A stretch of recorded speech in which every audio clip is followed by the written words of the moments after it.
Good evening. Just sitting here thinking about how we are bombarded left and right with the unhealthy foods, with processed foods from fast food restaurant. You see it in your commercials constantly. You we have the cravings and these uncontrollable urges to consume these foods.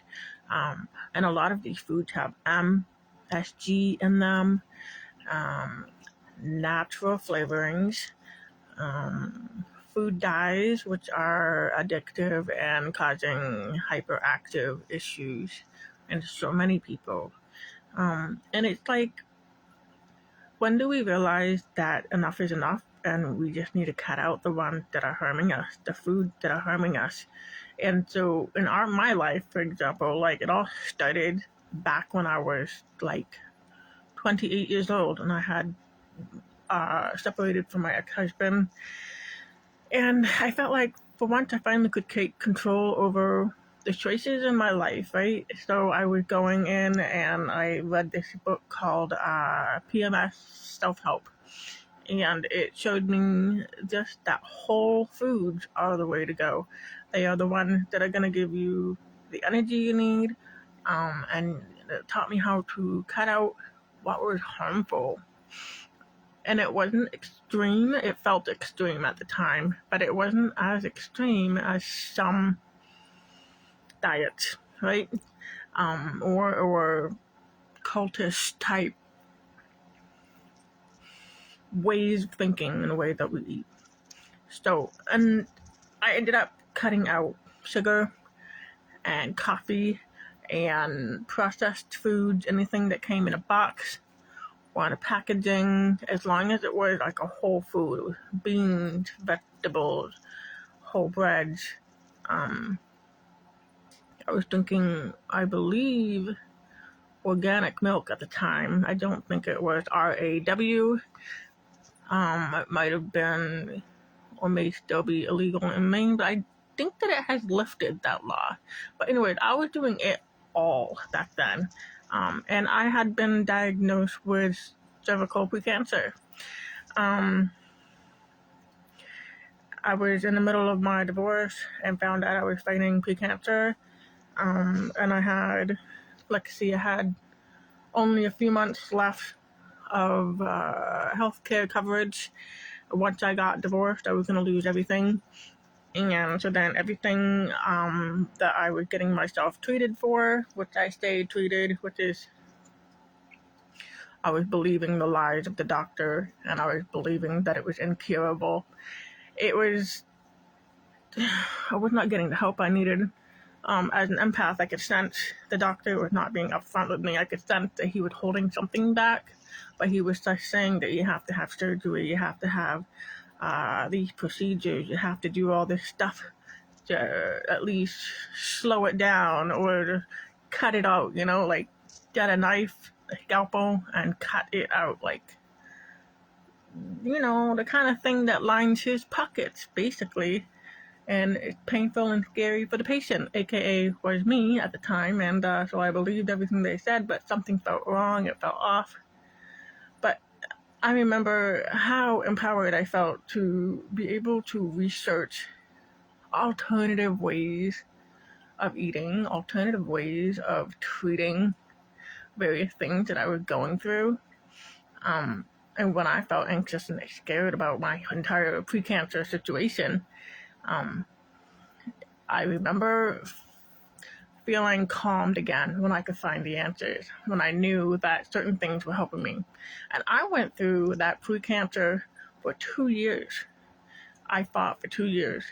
Somewhere along the way, maybe a year and a half, or maybe even all the way up to 2 full years, I had received I don't know what you call it, a diagnosis or cleared of precancer.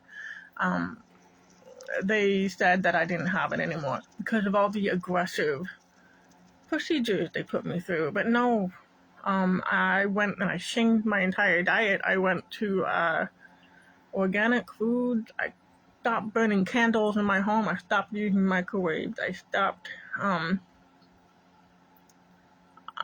my cosmetics. I stopped using the scented lotions and the I just changed so much over time. I mean, I didn't do it overnight. Overnight would have been learning something new, and then the next 2 weeks, 4 weeks, I would go and change one or two things in my home. And that was the most logical way of doing it. It was the most affordable way, like if you were to go and change everything in your diet and in your cosmetics and in your cleaning supplies, soaps, shampoos, every single thing that you own to change your life. Yeah, it's overwhelming. It's hard. It's scary. It's frustrating. But if you go and go and slowly take out one thing or two things every time you go shopping. You take that and throw it in the trash. And go to the store, natural health food store, or wherever the healthier section of grocery stores, and you're finding the replacement. You're looking at all the ingredients, right? And if it doesn't meet your criteria, you put that freaking thing back and you go look at another store, another section, another area. And then when you can't freaking find that, you go online and you start finding the actual, products that meet your criteria. Okay, it has no MSG. Oh, it has no sugar. Oh, it has no sodium lauryl sulfate, which I can't say the word, but it is one of the most scariest diseases that if I say that word here, it would block me and I would not be able to talk to you. It would start glitching and doing all this stuff. So the worst disease man knows is caused by sodium lauryl sulfate. Glyphosate, I always struggle to say that properly. Roundup, all sprayed on all of our grains and wheat. And it's not even to keep the bugs away, it's just to make the wheat dry faster. And then of course the farmers handling this are the ones getting cancer.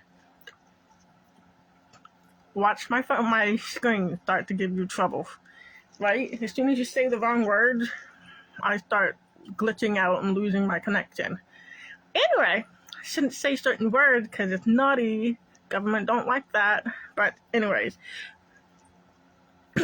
like I've been blogging and posting every day, every other day about the health benefits of foods, the health benefits of various individual vitamins, minerals. I've been making videos on YouTube.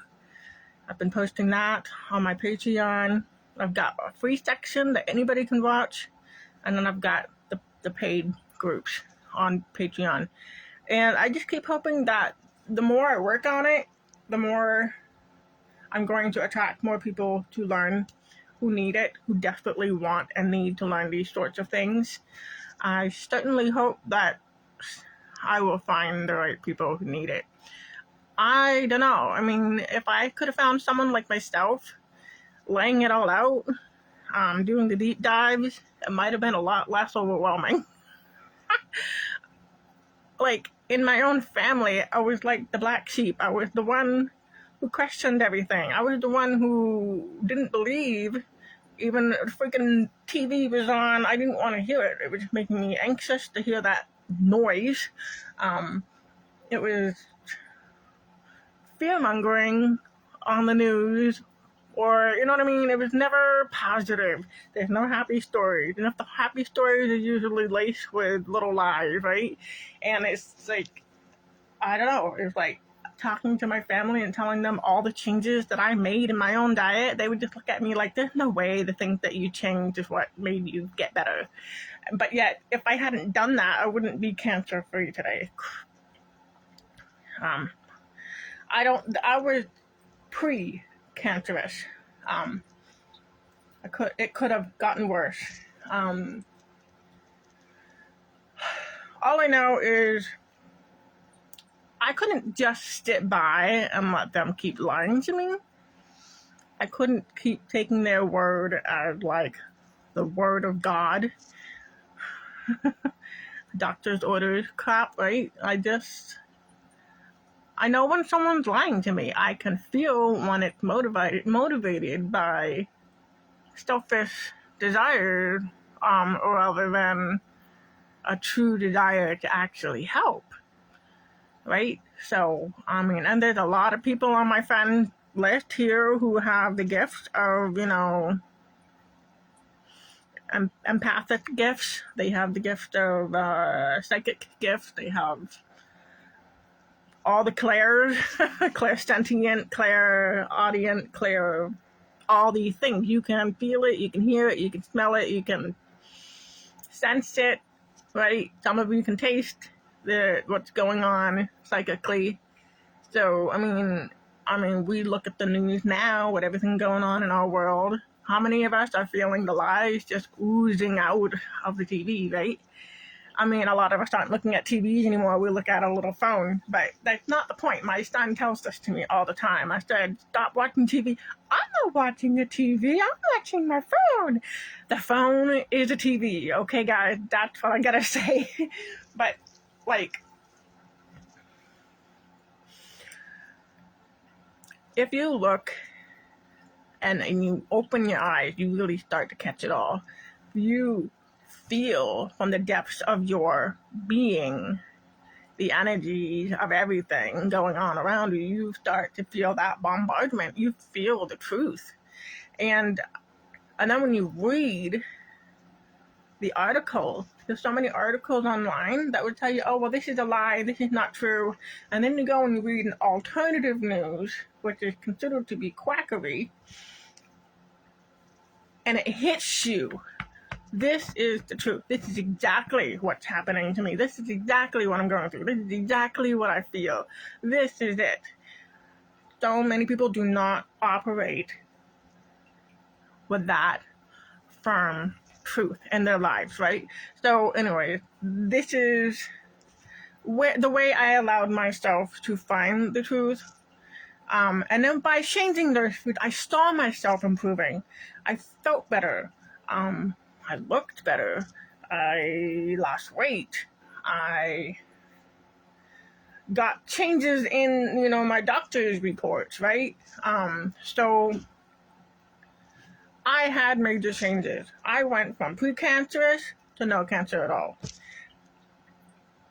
Just by changing my food and my health products and my cleaning products. Just those alone helped me so much, right? Then comes my pregnancy. I had non-stop heartburn. I had to go to the emergency room and they wouldn't treat me as a maternity patient. They were treating me as a flu patient, right? I told them I'm pregnant. I told them I've had non-stop heartburn the entire time I was pregnant. And then, of course, gastric, digestive, and then I was having heartburn, and I was throwing up. I just could not stop throwing up. I was about 10 months pregnant, I think. And so I was not being taken seriously, which is very, very typical for women. When they go to the doctor or the emergency room, they are not treated seriously at all. I was told I had the flu, and they would not allow me in the maternity ward, okay? Because of that, I think I went back 4 times in the course of a week, 2 weeks, because I still could not keep food down. I could only barely keep liquid down. I started to panic and be afraid. I finally named my son. I picked that name because I was afraid he was going to die. I thought I was going to lose him. Obviously, I had enough fat in my body to convert to energy to feed him, but that's beside the point. My whole being was feeling afraid that I couldn't sustain his life if I wasn't even eating for 2 weeks, right? The very last time I went to the emergency room, it finally clicked that they would give me anti-acid medication, and that cleared up my throwing up problems, all of my vomiting and being unable to keep the liquids in the food down. That cleared up everything, okay? So I thought, okay, so the root cause of this was not the flu. They finally allowed me into the maternity ward. They gave me the antacids, and I was okay again after they rehydrated me for the like fourth time.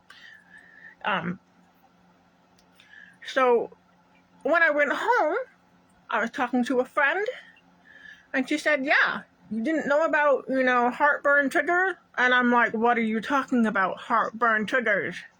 "Oh, pepperoni, red sauce, coffee, chocolate. I don't remember the others right now, but there's a 5, 6, 7 specific foods that will give you heartburn, or are very likely to cause heartburn problems." And I ended up in the emergency room ignorant of this fact. I kept going back for help, going back for help. They didn't help me. They didn't take me seriously. Finally figured out it was a heartburn problem, and still didn't even help me. They just rehydrated me and sent me home with antacid to watch I could suffer for the next forever until I died. It's ridiculous. So I started researching these foods that cause heartburn, cut them out completely. All my problems went away, or at least most of them. I had heartburn constantly while I was pregnant. I was taking Tums every day, and you're only supposed to take 2 or 3 times a day. It was every other hour, at least. Every hour. I was constantly taking Tums because I had constant heartburn, 9 months straight.